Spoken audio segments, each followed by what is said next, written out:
Well, I have some air conditioning air conditioning duct, I guess it's called. That's 6 inch.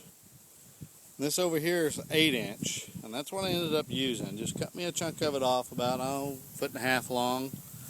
What's happening on my corn feeder, squirrels are climbing up the pole, reaching in there to the feeder, and then spinning the bottom off, spinning the nut off, disconnecting the battery, and they're eating up everything.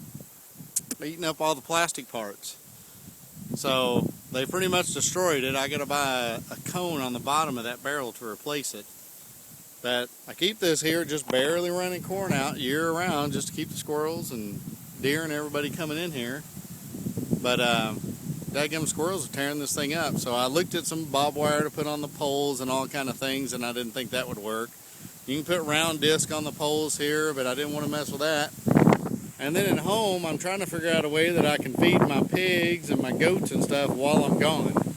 And I thought, hey, I have several of these deer feeders, but I don't want it to throw corn everywhere the way they do it. I want it to drop it straight down into a trough. And I thought with this idea, man, if I could put a cone on there, and then I thought, well, maybe this will help out with the squirrels too. They still might be able to crawl up the pole and reach in there and get a hold and do some pulling down. I don't know, maybe I ought to put some more screws in there to make that a little bit tighter. But right now there's no battery in it. They've screwed around long enough that they ruined the battery.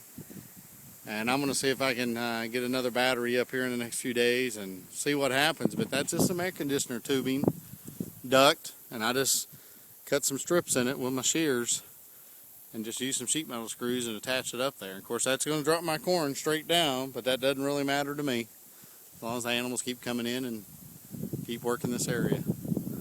We're going to see if that'll work for me though.